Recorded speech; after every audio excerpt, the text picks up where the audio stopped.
Hello বন্ধুরা, কেমন আছেন? আশা করি সবাই ভালো আছেন। আজকে আমাদের রেসিপিটি হচ্ছে বাটার ফ্রাই, পালং শাক ডাল দিয়ে।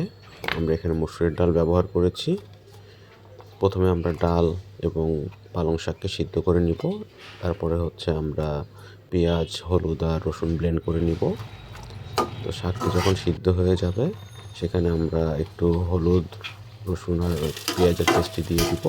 তারপরে একটি পাত্রে আমরা বাটারগুলোকে গলিয়ে নিব। সেখানে আমরা রসুন এবং শুকনো মরিচ দিব। এটা হচ্ছে আপনার বাগার দেওয়ার জন্যে।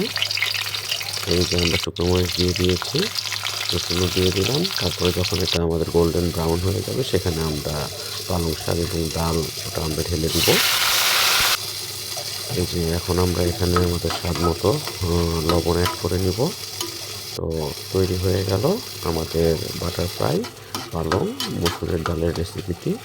আশা করি আপনারা এটা ট্রাই করবেন। ধন্যবাদ।